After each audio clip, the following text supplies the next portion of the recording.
विश्वास ही मित्र है, और विश्वास है नहीं। मान लो किसी को पैसे भी देते हैं, दे तो रहे हैं, तो भीतर विश्वास नहीं है, अंदर से यार क्या पता देगा कि नहीं देगा। सब्जी लेने भी जाते हैं तो विश्वास नहीं हो रहा कि इसी भाव में, तो बार बार तर्क करते हैं, बोले महंगी बहुत है इसको सस्ती करो।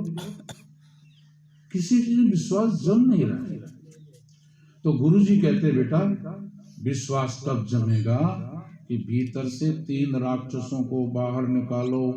पहला राक्षस है सुबाहु, दूसरा राक्षस है मारीच, तीसरा है ताड़का। ये तीनों विश्वामित्र का यज्ञ नहीं होने दे रहे। विश्वामित्र का मतलब सबसे बड़ा मित्र विश्वास है, वो विश्वास मित्र बन ही नहीं रहा है। क्यों नहीं बन रहा है? कि हमारे अंदर स्वभाव पड़े हुए हैं, लड़ने के स्वभाव, झगड़ा करने के स्वभाव, एक दूसरे का छीन के खाने के स्वभाव, गाली देने के स्वभाव, चोरी करने के स्वभाव, कितने कितने स्वभाव। ये स्वभाव सुबाहु नाम का राक्षस है, जो मन के भीतर बैठ के मन को स्थिर नहीं रहने देता। स्वभाव जब तंग करते हैं ना, तो हम लोग तीर्थ में भी चोरी कर लेते हैं। स्वभाव भीतर तंग करता है ना, तो हम छिप करके भी बीड़ी पी लेते हैं। स्वभाव न जाने कैसे कैसे स्वभाव। अब वो स्वभाव बन के भीतर बैठा हुआ है, और हम जो है ना कथा पढ़ रहे हैं रामायण की। सदगुरु जी कहते हैं ये नौटंकी कब तक करोगे? क्योंकि उम्र का हर दिन जा रहा है, हर दिन जा रहा है, मौत नजदीक आ रही है, आ रही है। आत्मज्ञान नहीं हुआ, आत्म दर्शन नहीं हुआ, आत्म प्रकाश नहीं हुआ। कैसी गति में मौत आएगी, कहां तड़पते हुए ये प्राण निकलेंगे। क्यों पागलों की तरह से इंद्रियों के स्वाद में अपने जीवन को नष्ट करने में लगे हो? स्वभाव को जीतो। जिसने स्वभाव जीता उसने सारा विश्व जीता।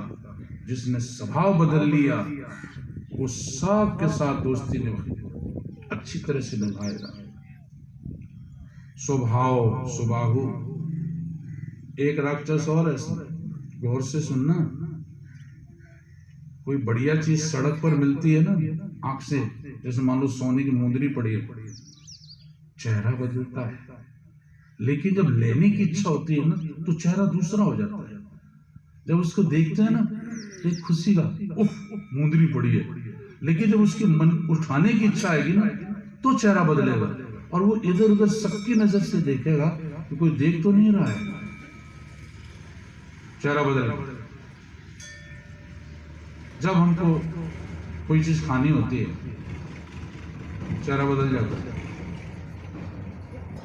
हम किसी के साथ धोखा करना चाहते हैं, चेहरा बदल जाता है। हम किसी के साथ रिश्ता करना चाहते हैं, चेहरा बदल जाता है। हम किसी से लेन देन करना चाहते हैं, चेहरा बदल जाता है। लेन देन करते समय बेईमानी आ रही है, चेहरा बदल जाता है। हम जा रहे थे खेत की तरफ, मन खेत के बारे में सोच रहा था, तो रास्ते में आम पड़ा हुआ था, तो मन खेत वाला नक्शा बदल गया, आम के स्वाद में चला गया। मन आप ही मन का स्वाद बन गया, आम का स्वाद बन गया। उसको उठा लिया, खाने लगा। मन दिन में कितनी बार बदलता है, कितने रूप बदलता है, कभी भी हमने गौर ही नहीं किया। रहता हमारे भीतर है, रहता हमारे भीतर है वो, लेकिन भीतर बैठे बैठे वो क्या क्या खेल खिलाता है, कभी गौर ही नहीं किया। मन बदलता है, रूप बदलता है। इसलिए सदगुरु जी कहते हैं बदले वो मन, और रूप बदलता है वो मारीच। मारीच रूप बदलता था, छल के रूप लेता था। तो मन भीतर क्या कर रहा है? ये मन रिश्तेदार बनकर के भीतर ही याद कराता है, आप ही रिश्तेदार बन जाएगा और अपने से ही उसकी याद करेगा। दूसरा पूछता क्या करा है, बोले मेरे को सग्गा की बहुत याद आ रही है। अब उसको पूछा सग्गा वैसे रहता कहाँ है, बोले उत्तर प्रदेश में। 1000 किलोमीटर दूर है, तेरे को वो दिख रहा है क्या, बोले हाँ दिख रहा है। और साइंस के हिसाब से जो मंथन किया गया तो मन ही सग्गा का रूप लेके खड़ा होके, और ये मन ही चिंता भी कर रहा है। मन की करामात और मन के खेल नहीं समझ में आए हैं तो गुरुजी के खेल समझ में आएंगे। कैसे भोले लोग हैं कि मैंने गुरु पहचान लिया, मेरे गुरुजी भगवान हैं। ये सब मन बोल रहा है और यही मन बदल जाएगा। इसलिए मन के कहने से कुछ काम करना धोखा है। आज तो कहता है कि गुरुजी अच्छे हैं, यही मन कल कहेगा नहीं गुरुजी तो बुरे हैं। तो जो बदलता है, स्थिर नहीं रहता, वो मन है, और जो बदलता नहीं है, स्थिर रहता है, वो आत्मा है। आत्मा भीतर रो रही है, तड़प रही है। क्यों? वो अपने मालिक से मिलना चाहती है। आत्मा जब से निकली है, इसका अपना पापा मिला नहीं इसको, इसकी मम्मी नहीं मिली इसको। आत्मा की सच में मम्मी, सच में पिताजी आत्मा के भक्ति और भगवान मिले। और जिस शरीर में जाती है बेचारी, सोचती इस शरीर में जाऊंगी तो मैं तीर्थ व्रत करूंगी, दान पुण्य करूंगी, गुरु जी की सेवा करूंगी, सोच के दूसरे शरीर में जाती है। इस शरीर को छोड़कर दूसरे में जाती है, तो वहां भी वो जो है ना, बुद्धि और मन दोनों आ जाते हैं। वो स्त्री बन के भीतर आ जाती है, मन पुरुष बन के आ जाता है। न वो स्त्री है न वो पुरुष है, और वो दोनों घर में आकर के जो 10 इंद्रियां हैं वहां पर अपनी दुकान खोल लेते हैं। और बुद्धि जैसे कहती है, ये मन इंद्रियों के द्वारा सौदा करता रहता है। आत्मा भीतर रोती रहती है, अरे मैंने शरीर तो इसलिए लिया था कि मैं 10 इंद्रियों के सहारे से सेवा करूंगी, भक्ति करूंगी, दान पुण्य करूंगी, तीर्थ करूंगी, व्रत करूंगी, अच्छे अच्छे काम करूंगी। परंतु ये 2 जने पता नहीं कहां से आ गए, इन्होंने जो है ना 10 दुकानों पर कब्जा कर लिया है। आंख दुकान पर बैठ के रूप का सौदा करते हैं, कान दुकान पर बैठ के शब्दों का सौदा करते हैं, जीभ दुकान पर बैठ के स्वाद का सौदा करते हैं, हाथ दुकान पर बैठ के इस कर्म का सौदा करते हैं। आत्मा रोती रहती है, वो कहती है अरे ऐसे मत करो, ऐसे मत करो, पर वो बुद्धि नहीं मानती। और बुद्धि नहीं मानती, मन को कहती है चल चल ठेके पर चल, दारू पिएंगे।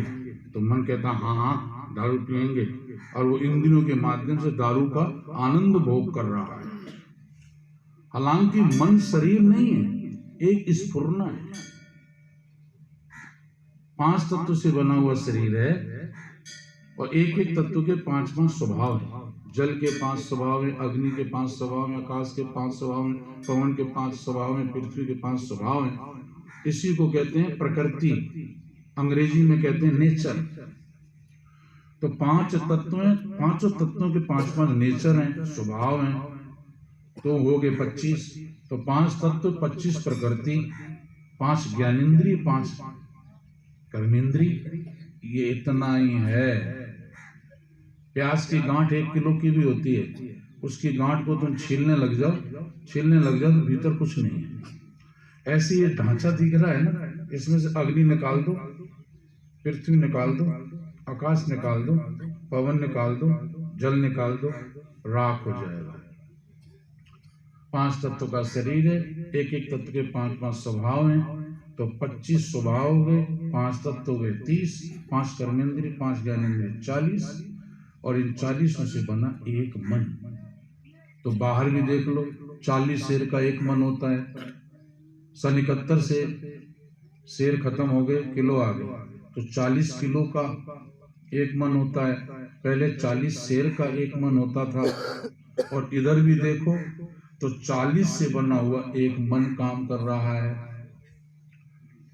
अब आम एक चीज आई सामने, तो बुद्धि उसको कहती है स्वादिष्ट है, अहंकार कहता है लूंगा। मन बुद्धि अहंकार तीनों अपने सिस्टम से सारे शरीर को काबू करके और अपने अपने जो उनकी आदतें पड़ी है ना, उन आदतों को पूरी करने के लिए इंद्रियों का सहारा लेके और सारी अपनी आत्मा वाली जो उम्र है ना कल्याण वाली, उसको वो बर्बाद करते हैं और वो रोती रहती है भीतर। आत्मा रोती रहती है। तो जब तक स्वभाव न मरे और जब तक मन में मैल आता रहेगा, मन में मैल का आना मारीच, मन में किसी के बारे में बुरा सोचते हैं तो चेहरा बदल जाता है, व्यवहार बदल जाता है। मन में दूसरे विचार आते हैं ना तो शरीर के हाव भाव सब बदल जाते हैं। तो मन की जो ये परिवर्तित अवस्था है बदलने वाली, यही मारीच है। तो स्वभाव स्वभाहु मारीच, मन का बदलना, मन का बार बार अनेक रूप लेना, नारे नारे रूप बनाना, ये आप ही देवता भी बन जाता है, आप ही देवी बन जाता है। कई लोग कहते हैं महाराज जी मैं 1 घंटे तक देवी मैया से बातें करता हूँ। गुरु जी ने कहा पागल, बीकानेर भर्ती करा देंगे लोग तेरे को। ये मन है, ये मन ही रूप लेकर खड़ा है, नहीं है वहां देवी। ऐसी जो देवी दिख जाएगी वो तो सारे आत्मज्ञानी हो जाएंगे। आत्मज्ञानी कोई हो ही नहीं रहा है, सब विषय ज्ञानी हो रहे हैं, भोगों के ज्ञानी हो रहे हैं, वासना के ज्ञानी हो रहे हैं। तो भीतर वासना बैठी हुई है तो उपासना तो हो ही नहीं सकती। वासना से हम ऊपर उठेंगे तब उपासना आएगी, और उपासना से फिर भगवान है। तो मन में जो मैल आता है ये मारीच है। और ये ताड़का कौन है? भजन में बैठते हैं भीतर उल जुलूल विचार उठते रहते। गुरुजी ने ऐसे कैसे कह दिया, वो किताब में ऐसे कैसे लिखा है, वो राम है ही नहीं, वो तो पत्थर की मूर्ति है, वो ऐसे है, वो ऐसे है। तर्क, अनेक प्रकार के तर्क जब तक उठते रहते हैं तब तक मानो विश्वास है ही नहीं। मन में मैल आते रहते हैं तब तक मानो विश्वास है ही नहीं। और स्वभाव तंग कर रहा है तब तक विश्वास है ही नहीं। तो ये 3 राक्षसों ने हम सबके अंदर ऐसा उत्पात मचाया है कि आत्मा तो कहती है कि गुरुजी हैं, आत्मा कहती है गुरुजी महापुरुष हैं, आत्मा कहती है गुरुजी हमारे घर में हैं, आत्मा कहती है गुरुजी हमारे हर पल साथ दे रहे हैं। लेकिन वो 3 जने मिलकर के मन को भटका देते हैं। मन जब स्वभाव के वश में हो जाता है तो कहता है जो मजा स्वभाव से आ रहा है ना इंद्रियों के द्वारा, इससे बड़ा गुरु और कौन है। वो मारीच आता है तो उसको अनेक प्रकार के लोभ में फंसा करके उसके जो अंदर वाले विचार है ना भक्ति के, उसको तोड़ देता है। तो गुरु महाराज जब ये बताए कि अंदर मारीच है, अंदर स्वभाव है, अंदर ताड़का है, तो उस दिन से लेकर के आज का दिन है, कम से कम नहीं तो गुरु जी से मिले हुए आप लोग अंदाज लगा लीजिए कि मेरे को 45-50 साल हो गए। मैंने तो आप लोगों को अपना माना है, तो मैं आपसे झूठ नहीं बोल रहा हूं, लेकिन आप लोग मेरे को नहीं माने हो, इसलिए तुम्हारा मन तुम्ही को तंग कर रहा है, मेरा मन नहीं कर रहा है।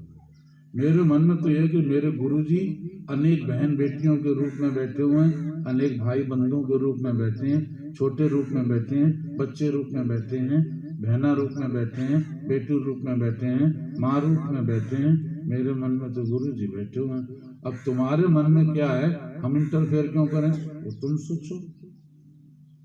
तुम्हारा मन तुमको दुख सुख देगा, मेरा मन मेरे को दुख सुख देगा। ये मन का ही खेल है सारा, कोई संसार में दुश्मन नहीं है। सबसे बड़ा दुश्मन है तो केवल मन। तो मैं आपको सच बता रहा हूं कि मैं अभी तक इन तीनों से लड़ाई लड़ रहा हूं, तीनों मेरे भीतर है।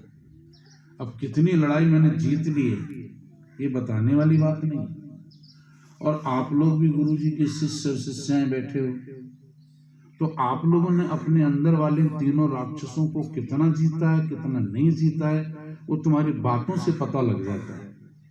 क्योंकि आप लोग के मुंह से निकलते हैं ताकि जी तो गया, हमने समझ लिया इसने त्यागी जी को ऊपर से पकड़ा था, अंदर से नहीं पकड़ा, क्योंकि त्यागी जी शरीर थोड़े ही है, गुरु शरीर नहीं होता, गुरु तो ज्योत है, एक ओंकार है, ओम स्वरूप है, आकाश स्वरूप है, पवन स्वरूप है। कबीर की वाणी में भी है, गुरु हमारी आत्मा और हम गुरुओं की दे, गुरु हमें यूं रम रहा जो बादल में। आपने कौन सा त्यागी जी देखा था और मैंने कौन सा त्यागी जी देखा था? मैंने जो देखा तो मुझे अभी भी दिख रहा है, क्योंकि आप सबके भीतर है मेरे गुरु जी। वो भीतर आपके बैठ के ना आपकी सांस चला रहे हैं, आपके पेट में दर्द होता है ना, उस दर्द को ठीक करते हैं। कभी कब्जी हो जाती है, लैट्रिन नहीं आती, बहुत तकलीफ होती है, जीव बहुत औखा होता है, तो गुरुजी भीतर बैठे उनको याद करते हैं, गुरुजी मैं बहुत औखा हूँ, और अंदर से ही वो अपान वायु को धक्का मारते हैं, मल निकल जाता है, चैन सा आ जाता है। कहाँ है गुरुजी? गुरुजी तो रोम रोम में समाये हुए हैं। अगर गुरुजी भीतर नहीं होंगे तो खून का सर्कुल कौन चला रहा है? ये दिल की धड़कन कैसे धड़क रही है? चैतन्य गुरु से। उस चैतन्य गुरु को प्राप्त करने के लिए हमें एक वकील करना पड़ेगा। चैतन्य गुरु को प्राप्त करने के लिए हमें नाम वकील के पास जाना होगा, और जो गुरु मंत्र देते हैं ना वो वकील है, उसकी कील ये श्वास है। श्वासों के साथ साथ हम गुरु के मंत्र को अपना वकील मान करके अभ्यास करते हैं। चैतन्य गुरु आते हैं और रोम रोम में प्रकाशित करके सारे अंदर के मैलों को धो करके हमें निर्मल कर देते हैं, और हमारी इंद्रियां वो भी शुद्ध हो जाती है, मन शुद्ध हो जाता है, बुद्धि पवित्र हो जाती है, अखंड आनंद, अखंड प्रकाश। अगर वो गुरु मिल गए और बाहर वाले गुरु शरीर गुरु चले गए, तो उससे कोई पूछेगा तेरा गुरु कहाँ है, वो क्या बोलेगा? मेरा गुरु मर गया? नहीं, उसकी एक ही आवाज निकलती है कि मेरा गुरु रोम रोम में समाया। तो त्यागी जी, जिस शरीर को हम लोगों ने त्यागी जी माना था, वो शरीर आज हम सबके सामने है। रुखसा जोड़े पर हम सब लोगों ने